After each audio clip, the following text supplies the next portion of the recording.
Deltan Dallagnol, venha para cá, por favor.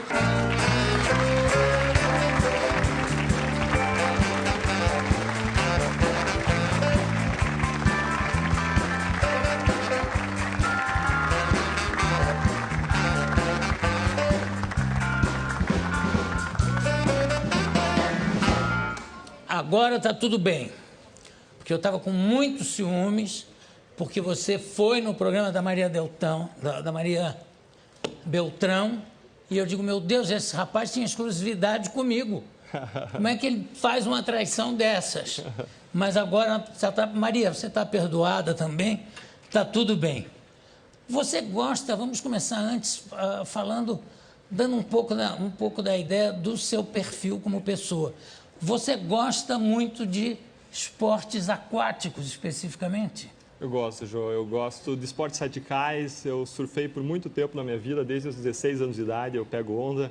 E andei de skate também, por muito tempo. De skate? De skate, é isso Você mesmo. fazia aquele negócio de descer a escada e pelo corrimão e tudo? Não exatamente. Eu andava de um modo um pouquinho mais acelerado, mais rápido, descia ladeiras. E até uma das últimas vezes que eu andei foi logo antes da Lava Jato começar, quando eu estava indo andar de skate e falei para minha esposa estava grávida, nós estávamos esperando o nosso primeiro filho, o Thomas, e ela falou, olha, não vai andar de skate porque você vai quebrar o braço e você vai ter que embalar muito o nenê daqui para frente. E como bom homem, né, adivinha o que eu fiz? Eu prossegui, fui andar de skate. Claro. E adivinha o que aconteceu? E essa é a grande lição que eu tenho para deixar para vocês aqui hoje, que é, homens, ouçam as suas mulheres.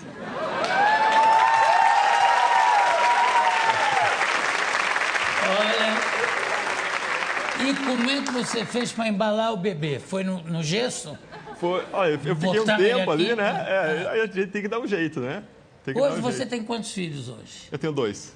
Menino e menina? Menino e menina, um casalzinho, lindo. Agora, além disso, você continua surfando? Jô, a última vez que eu surfei foi exatamente quando ia ser deflagrada a primeira fase da Lava Jato. Eu não estava trabalhando no caso, quem estava trabalhando no caso era um outro colega que não tinha tanta experiência em grandes investigações. E as pessoas começaram a me chamar, dizer, Deltan, começa a trabalhar nesse caso também. E eu respondi, olha, eu não posso entrar nesse caso sozinho porque eu tenho uma viagem marcada, já paguei caro para pegar um barco e surfar em Mentawai, na Indonésia. E, então, não tenho condição de assumir esse caso, a não ser que alguém assuma comigo, ou uma força-tarefa exista. E essa foi uma das razões da criação da força-tarefa. Foi um grupo de pessoas que foi criado para trabalhar em conjunto no caso. Para você poder ir surfar lá. Não exatamente, mas... Mas olha, que coisa, que interessante isso. E de lá para cá não deu mais para viajar porque o caso demanda muito. Hoje, basicamente, a nossa atividade, o tempo inteiro, ou a gente está trabalhando no caso ou com a família. E é a regra para todo mundo que está dedicado nesse caso. Agora, Deltan, me fala, se é que existe isso, uma medida, quantas horas por dia você dedica a esse trabalho? Não tem uma medida exata, mas e varia conforme o momento. Agora, eu hoje basicamente trabalho e fico com a família. Até acabei me afastando dos meus amigos de longa data, não afastando emocionalmente, mas afastando em termos de frequência de contatos, depois que o caso começou. E pessoas lá na Força Tarefa, não sou só eu, são servidores, todo mundo veste a camisa nesse caso. As pessoas viram as noites, por vezes, lá fisicamente trabalhando para que o interesse público seja alcançado, para servir a sociedade, para que a gente tenha uma efetividade maior no combate à corrupção. O que eu imaginei é exatamente isso, que é uma coisa que quando você pega, também não dá para dizer, bom, vou até essa página e amanhã eu pego daqui e vou em frente. Na hora que embarca, não tem hora para parar, né? Quer dizer, de repente, vocês devem virar não uma, mas várias noites debruçados naquele assunto. É assim, e muitas pessoas fazem isso, não só nós, muitos colegas, procuradores da República, promotores de justiça, fazem isso por todo o país. Agora, depois de uma série de vezes que você faz isso e os casos acabam em nada, isso acaba se tornando frustrante. Eu lembro de um caso em 2006 em que eu virei à noite para redigir uma acusação criminal e investi horas e horas naquele caso. Não foi só aquela noite, foi toda uma sequência, inúmeros agentes públicos, dezenas, investindo suas vidas naquele caso. Foi uma investigação de 2 anos, depois nós tivemos as ações penais que seguiram. E esse caso, como a regra no nosso sistema de justiça, não deu em absolutamente nada. quando nós olhamos a generalidade dos casos contra colarinhos brancos no Brasil, nós vemos que o sistema de justiça não funciona. É feito para não funcionar, Jô. Temos inúmeros exemplos disso. Agora, você, por causa desse caso específico, ou de algum caso, você chegou a parar no médico por causa disso? É verdade. Estresse físico. É verdade. Eu fui ao médico para fazer uma revisão, um check-up, porque eu não estava comendo direito, eu não estava dormindo direito, eu não fazia exercícios físicos. Cheguei ao médico, contei tudo isso para ele, ele falou... E eu gosto dos médicos porque os médicos gostam da Lava Jato. E contei tudo para o médico virou para mim e falou, olha, Deltan, não tem problema, o corpo aguenta, pode continuar fazendo isso, mas vá trabalhar lá no caso, lá. Contanto que você trabalhe, tá tudo bem. Quer dizer, com o aval do médico, você não pode parar de trabalhar. É isso mesmo. A partir daí, eu posso ficar seguro de que a saúde vai ficar boa. A do caso, né? Não a minha. Mas o caso vai continuar bem. Eu acho que a sua também, porque gera uma felicidade do dever cumprido, do dever que está sendo cumprido, que faz bem à saúde não só mental, mas física também, porque é uma coisa que você fica revigorado pela ação de você estar finalmente vendo uma coisa que está dando resultado, ao contrário desse outro caso que você falou, que dedicou horas, anos, e que você pode falar qual é o caso? Não, né? Já que... Até posso. Foi um caso envolvendo corrupção de grandes empresários. Empresários tinham corrompido auditores da Receita Federal. Esse caso foi a um tribunal e esse caso foi anulado com base em uma justificativa que não leva à anulação de vários outros casos de réus pobres. Vários casos chegam com a mesma questão, mas os tribunais tendem a anular quando se trata de um colarinho branco e não quando se trata de alguém que não é influente. Tem até um estudo sobre isso de um colega da Lava Jato, Diogo Castor de Matos, estudou isso e mostra em diversos casos que isso acontece. Como é o nome dele? Diogo Castor de Matos. Ele vai publicar um livro em algum tempo sobre esse assunto especificamente. Mas nós vemos que essa é a regra do sistema. É só nós olharmos alguns outros exemplos na história. Lembra do caso dos anões do orçamento, Jô? Claro. Esse caso aconteceu no começo da década de 90, o escândalo veio à tona em 1993. Do Collor, Exatamente. E o que nós vemos é que a única pessoa punida, e foi punida em 2014, ou seja, 21 anos depois, foi um assessor parlamentar. Todos os parlamentares envolvidos nesse caso não foram responsabilizados. Quando nós vamos olhar um outro caso, o caso Propinoduto, envolveu corrupção de auditores da Receita Estadual do Rio de Janeiro. Foi encontrada em contas deles no exterior mais de 30 milhões de dólares, ou seja, 100 milhões de reais estão lá apreendidos em contas na Suíça. O que aconteceu foi que teve uma investigação, um oferecimento de uma acusação criminal em 2003. O juiz da primeira instância julgou muito rapidamente esse caso, ainda em 2003, mas essa era apenas o primeiro de 4 degraus. Nós somos o único país do mundo que tem 4 instâncias de julgamento. A segunda instância julgou esse caso em 2007. A terceira instância julgou esse caso em dezembro de 2014, mas ainda pendiam recursos. A Suíça, em 2013, ameaçou devolver todo esse dinheiro para os criminosos porque não acredita que os casos não acabam nunca no Brasil. Mas é pior do que isso, porque em seguida foram oferecidos outros recursos em cima daquela decisão da terceira instância, ainda nem foi para a quarta, e o que gerou, a partir daí, foi aquilo que a gente chama de prescrição, que é o cancelamento do caso criminal, do crime, porque passou muito tempo. E o crime de corrupção, Jô, prescreveu. É como se aquelas pessoas condenadas por existirem amplas provas de corrupção não tivessem feito nada. Você dá um atestado de boa conduta para elas e retira a responsabilidade delas. Prescreveu o crime de corrupção, depois já prescreveu vários crimes de lavagem de dinheiro e a gente corre o risco até mesmo de perder esse bloqueio que tem no exterior sobre os 100 milhões de reais. Isso no caso da Lava Jato não há como ocorrer, não há como acontecer. Hoje não pode cantar vitória, porque esse é um caso ainda em andamento. O que nós temos é um caso que se mostrou um ponto fora da curva como mensalão. As perspectivas são boas, mas isso é isolado. O que a gente precisa, ainda que a Lava Jato consiga chegar a um sucesso, nós precisamos que isso seja a regra e não a exceção. Senão isso acaba não inibindo comportamentos, ou seja, as pessoas que vão avaliar se praticam ou não corrupção, que avaliam os custos do comportamento, a perspectiva de ser punido e o montante da punição, e do outro lado avaliam os benefícios, elas passam a achar que vale a pena cometer corrupção, porque o benefício é maior do que o custo. Isso nós precisamos mudar no Brasil. Você tem um projeto das 10 medidas contra a corrupção. É um projeto de lei. Já começou a colher as assinaturas?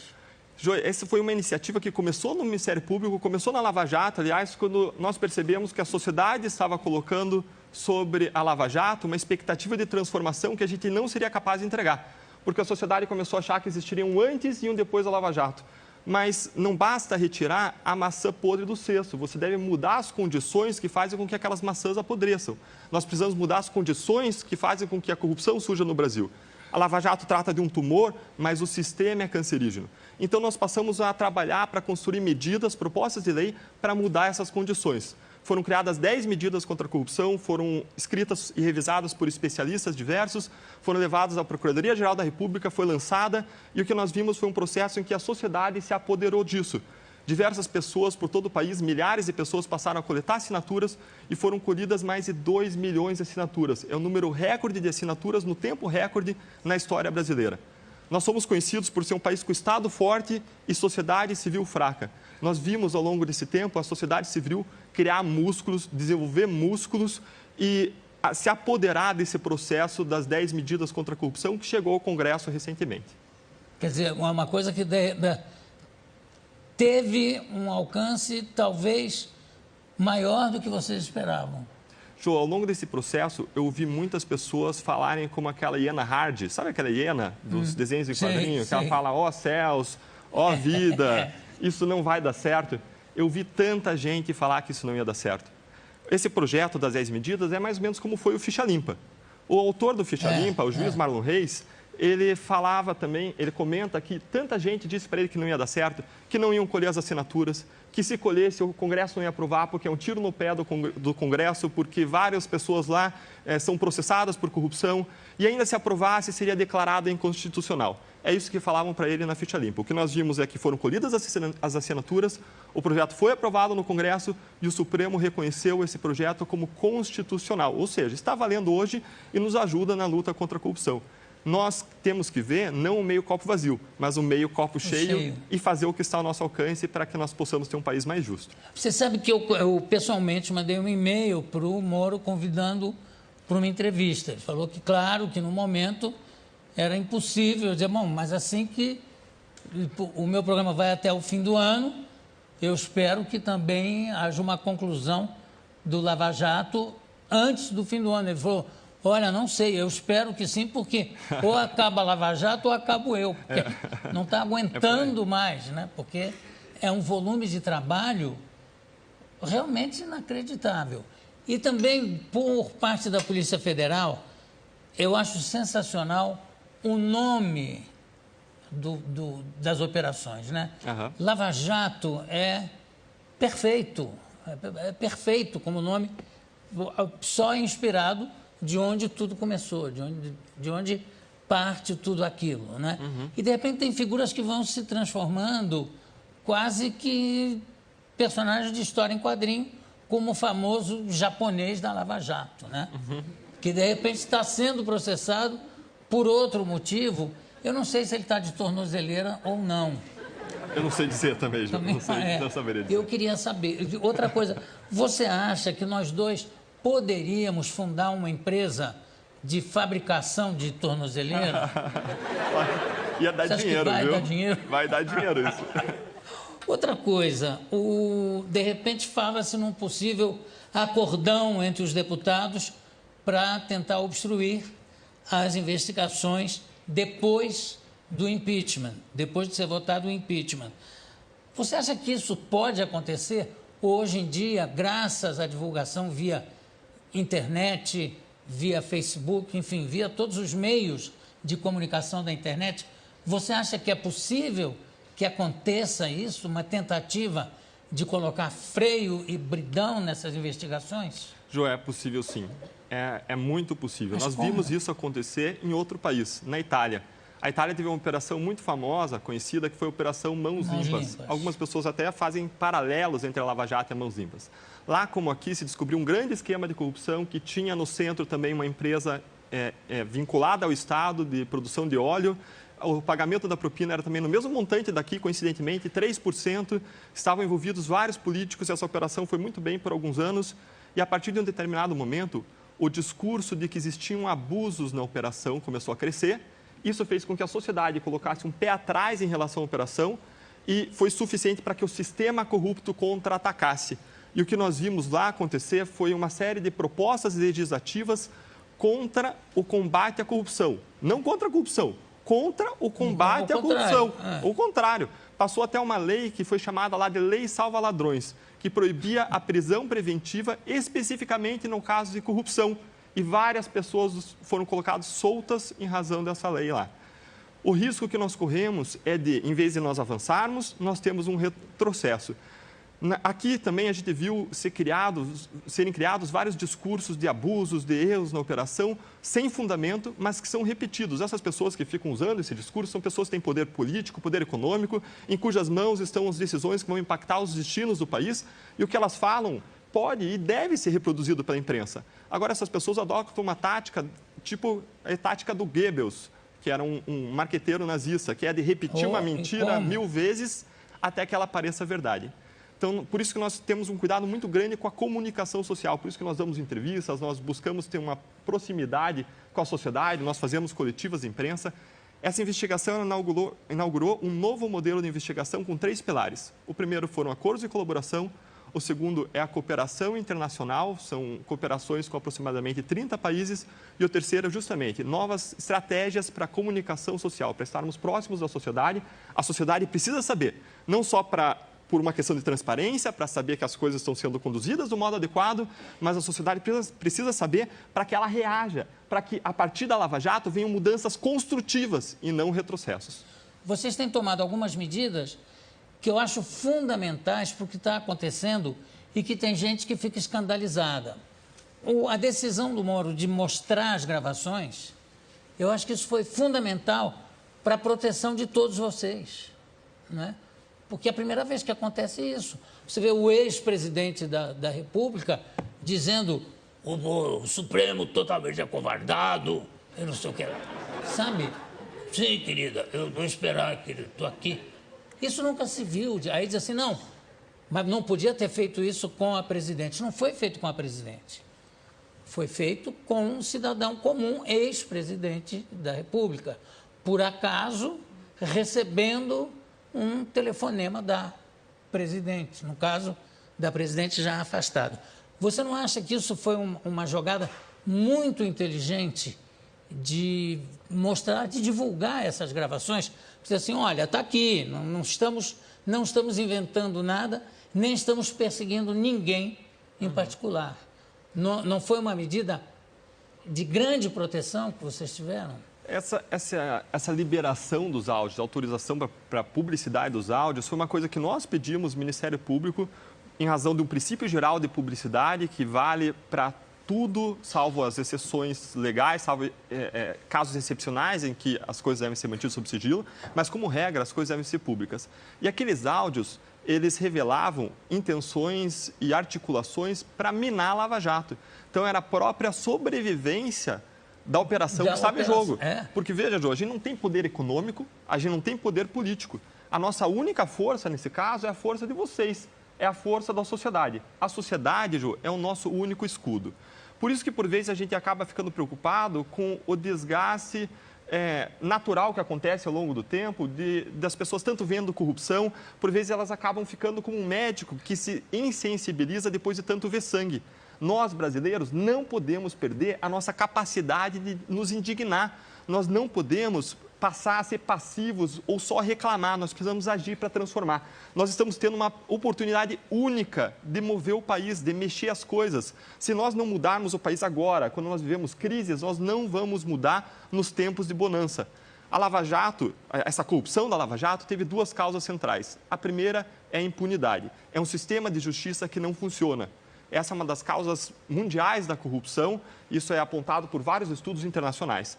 O segundo problema fulcral que nós entendemos que gerou essa Lava Jato são problemas do sistema político. Nós precisamos avançar para a reforma do sistema de justiça criminal, para que ele passe a funcionar, e na reforma do sistema político. É a hora de nós, hoje, brasileiros, plantarmos um novo país. Isso tudo que a gente identificou, Jô, são como frutos de uma inércia nossa passada, da nossa negligência em mudar as condições que favorecem a corrupção no Brasil.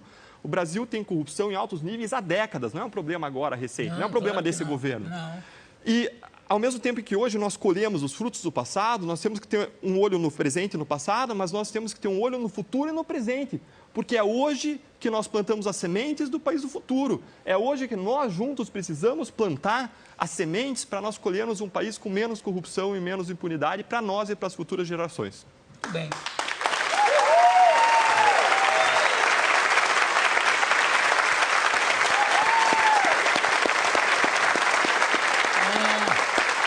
Eu vou dar uma paradinha, vou chamar a nossa vinheta e eu volto aqui com o Deltan para a gente continuar nesse assunto que não realmente é de interesse total de toda uma nação.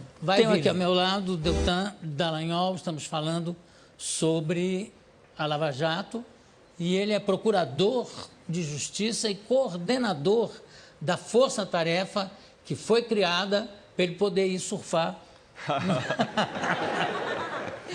Mas, Deltan, realmente a ideia em si da força-tarefa também é um elemento modificador, não é verdade? Quer dizer, assim, ficou com uma possibilidade, com um raio de ação muito maior do que se fosse só uma pessoa ou uma equipe com certeza, tratando desse assunto. Não, com certeza. Não seria possível, né? Com certeza. E outra coisa, estava se falando desse negócio de ser do acordão e também de mudanças que devem ocorrer, que precisam ocorrer, mas que fica difícil porque os responsáveis por essas mudanças são exatamente os deputados, senadores, quer dizer, o Congresso como um todo.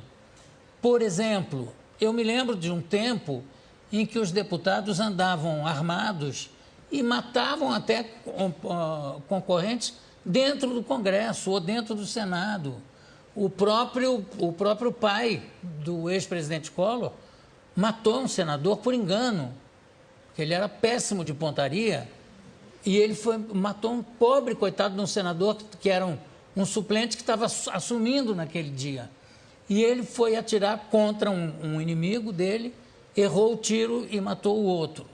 Até quando o Collor disse que a inflação tinha que ser terminada, tinham que abater a inflação com um tiro só, eu falei, eu espero que a pontaria dele seja melhor que a do pai. Mas só para dizer que era uma época em que um político matava uma pessoa na rua ou numa briga de restaurante ou de trânsito e tudo bem, não tinha o menor problema, porque ele era protegido pela imunidade parlamentar. Eu acho que isso não ocorre mais. Agora, por que é que um crime comum praticado por um deputado, como um crime de corrupção, precisa aguardar para ser julgado pelo Supremo, quando o crime não é um crime político, é um crime comum? Não há uma incongruência nisso? Jô, pegando um gancho nessa tua pergunta, já como você mencionou Collor, queria só fazer uma observação para ir responder a tua pergunta. Veja como em vários momentos nós na história quisemos colocar a luta contra a corrupção na pessoa de determinados indivíduos.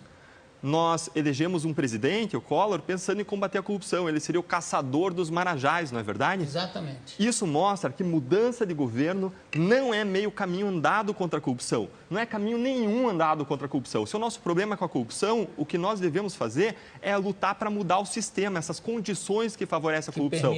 Nós precisamos confiar, sim, depositar nossas esperanças em instituições e sistemas que funcionem bem e não em pessoas específicas.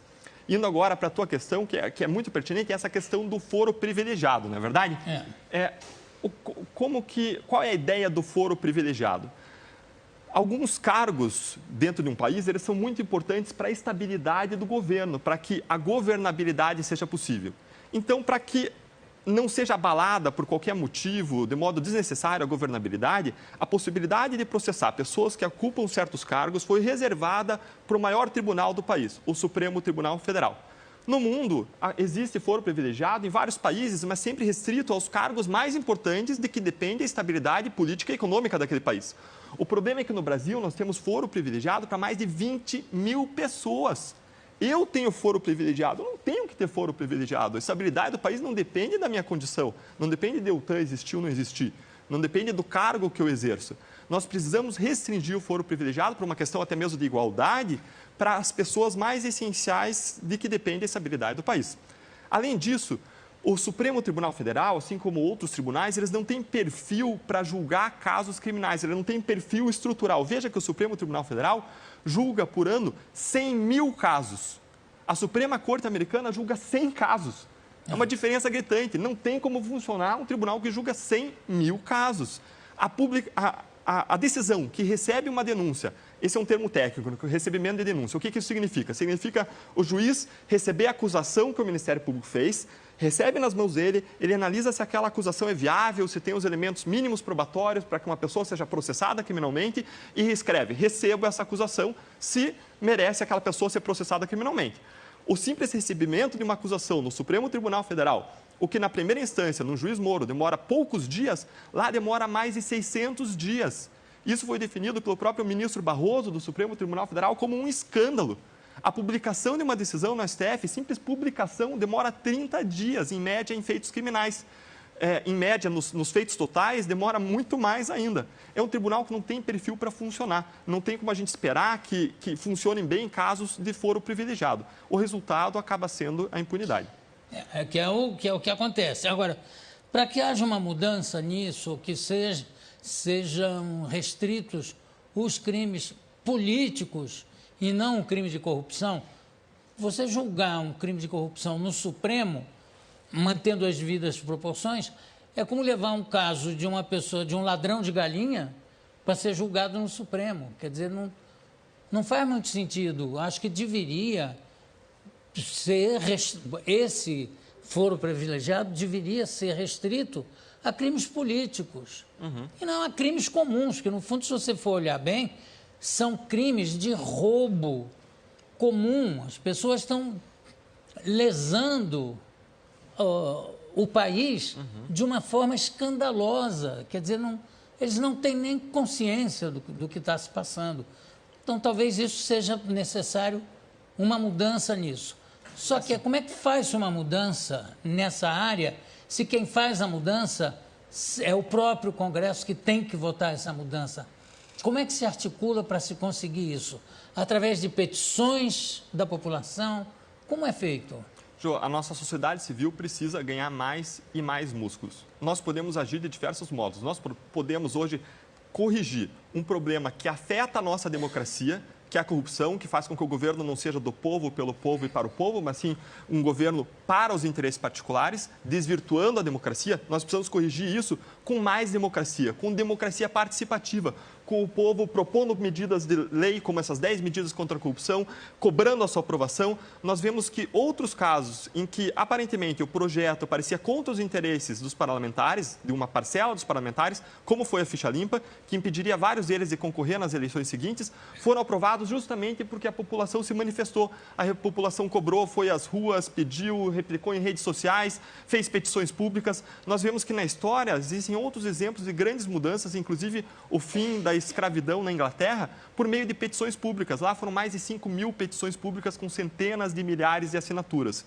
E esse foro privilegiado, assim como outras coisas, gera realmente impunidade. Basta nós vermos que o senador Jader Barbalho, quando ele fez 70 anos de idade, ele tinha mais razões para comemorar, além do seu aniversário. Aproximadamente 6 casos dele prescreveram no Supremo Tribunal Federal, inclusive acusações por esquemas de desvios lá do caso Sudão, da década de 90. Nós vimos também ações penais contra Paulo Maluf prescreverem no Supremo Tribunal Federal. O problema dessa impunidade é que ela é a regra e não a exceção. A Lava Jato, ela é fruto praticamente de uma conspiração do universo. Você teve que depender de uma série de fatores fortuitos e improváveis para que ela funcionasse, para que ela desse certo. Nós não podemos confiar que existirão outras Lava Jatos no país se nós não mudarmos o sistema. Você tem um caso curioso. Você mandou, se eu não me engano, foi um WhatsApp? O que foi que você mandou por engano? Que ia mandar para uma... Conta essa história. Nem fale. Isso foi nós tivemos o primeiro acordo de colaboração foi com o Paulo Roberto Costa, né? Esse foi o nosso primeiro colaborador. E quando a gente fez o acordo de colaboração, era o nosso primeiro acordo da Lava Jato, a gente podia precisar trocar alguma mensagem, obter alguma informação com urgência. Eu peguei o telefone dele, registrei no meu aparelho celular. Só que eu tenho um médico em Curitiba que se chama Paulo Roberto Costa Claro. Tem um claro no final, mesmo nome do Paulo Roberto Costa, mas Paulo Roberto Costa Claro. Então, de repente, eu tive um problema gastrointestinal. Comecei a passar mal, a ter algumas reações e a Lava Jato demanda muito a gente não tem tempo para fazer muita coisa. Eu falei, quer saber, eu vou pedir uma ajuda desse médico, vou fazer uma consulta por WhatsApp. E lá fui eu, lá procurar o Paulo Roberto Costa Claro. No iPhone você vê o começo do nome, não vê o final. Associei imediatamente como médico, abri o WhatsApp, não tinha mensagem pretérita e fui lá escrever. Doutor, estamos tendo problemas gastrointestinais.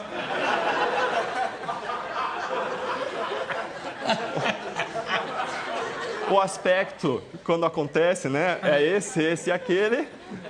Você descreveu o seu cocô para ele. E preciso de ajuda. E lá veio a resposta. Doutor, sou engenheiro e não médico. Infelizmente, não posso lhe ajudar, mas desejo a sua pronta recuperação. Jô, ainda bem que eu não mandei foto.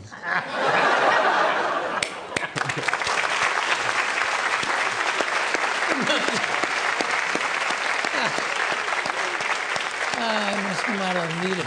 E ele solícito, inclusive, né? Infelizmente. Ser educado. Não vou poder ajudá-lo. Exatamente. A minha delação não chega a esse ponto. Que loucura. E é uma coisa que aconteceu e que você tem, o que eu acho fantástico, é que você não perde o senso de humor. Isso eu já tinha notado na primeira vez que nós conversamos aqui. Você tem uma visão, eu acho que o humor é uma característica da inteligência. Você tem uma visão das coisas sem perder o senso de humor. Ou seja, em nenhum momento, tudo que você está fazendo e que você está vendo e observando transformou você numa pessoa rancorosa, que é uma coisa que periga acontecer. Se a pessoa não tem uma visão do mundo, quando eu falo humor, não é o humor da piada, mas uma visão de humor sobre o mundo, a pessoa corre o risco de ficar uma pessoa amarga, uma pessoa, sabe, perdendo até o contato familiar, que é uma coisa que eu percebi que você continua obedecendo às ordens da sua mulher. Isso eu acho que é fundamental. Quer dizer, você tem um relacionamento familiar, porque sem acontecer isso, não dá para seguir nessa imensa tarefa pessoal que você está fazendo. Você, em algum momento, chegou a pensar em sair do país? Jô, em outros momentos? Quando a gente sofre reveses, a gente tem duas opções realmente. Ou amargar, ou trabalhar e fazer aquilo que está ao nosso alcance. Ao longo desse caso, ao longo da minha vida, a minha vida é uma história de fracassos na luta contra a corrupção.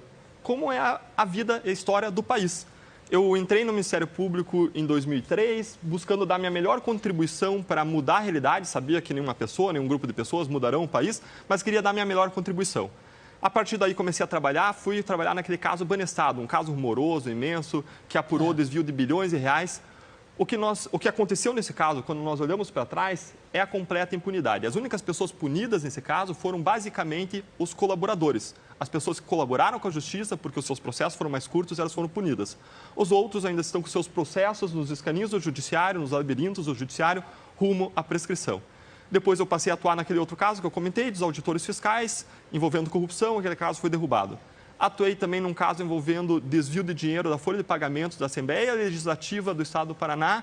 Esse caso também é um caso de 2006, depois teve um outro caso em 2010, mas esse caso de 2006 também não deu absolutamente nada. O caso fez o seu trâmite normal aí pelo nosso sistema de justiça disfuncional, que é feito para não funcionar. Depois de tantos reveses, eu decidi, em vez de desistir, mudar de trincheira. Fui estudar em Harvard, passei a estudar lá um sistema que funciona melhor do que o nosso, passei um ano lá naquela universidade, voltei para cá com a ideia de promover transformações, de fazer o meu melhor buscando transformações.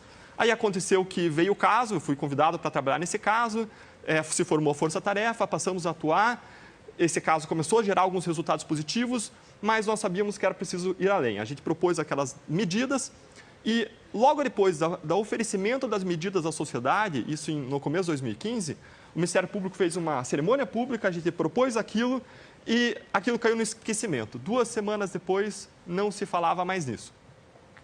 Até isso eu não sabia que tinha ocorrido. Foi uma frustração, eu não sabia o que fazer. A gente falava nas entrevistas, mas nós nos tornamos, usando uma expressão célebre do Moro, ao longo desse caso, nós nos tornamos pregadores no deserto. A gente falava das 10 medidas, mas a gente não tinha poder econômico, não tinha poder político, a gente não tinha uma rede de contatos poderosa para fazer aquilo pegar.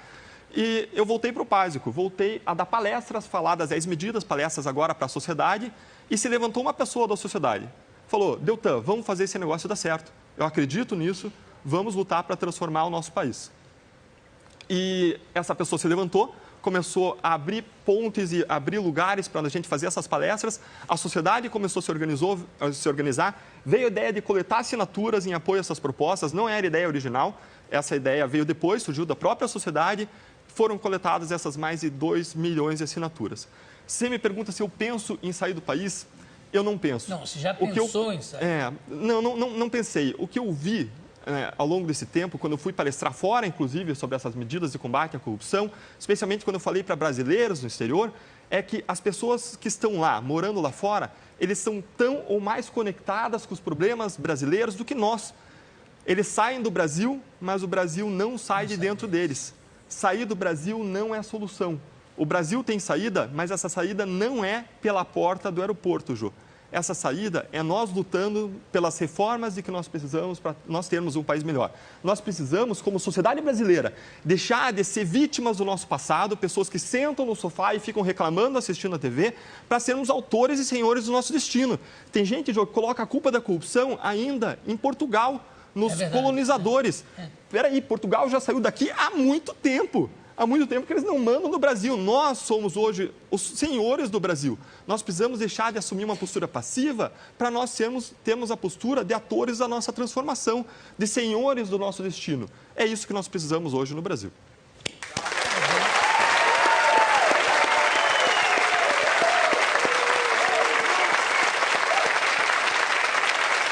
Eu conversei aqui, o programa hoje inteiramente dedicado ao Deltan, que é o Procurador de Justiça, coordenador da Lava Jato, Deltan Dallagnol. Muitíssimo obrigado pela sua presença, por ter tomado um pouco do seu tempo, aliás, bastante do seu tempo, para vir até aqui conversar com a gente. Muitíssimo obrigado, sucesso, continue tendo essa força que você tem, que é uma coisa interior, que é uma coisa que dizem que a história, que o homem não faz a história, que o homem é apenas um participante da evolução da história, a teoria marxista de que o que muda é o todo, não, o homem não interfere nessa mudança. Eu acho que vocês são a prova do oposto disso. Vocês estão mudando, sim, a história do Brasil, a perspectiva. Vocês são realmente uma força de esperança que o país inteiro está sentindo. Você não conhece ninguém, a não ser alguns dos envolvidos, que possa dizer que é contra o trabalho de vocês. Realmente, parabéns. Eu só vou pedir para você aguardar um pouquinho aqui com a gente, que no terceiro bloco eu quero mostrar 2 imagens para você. Vai, Willem, por favor.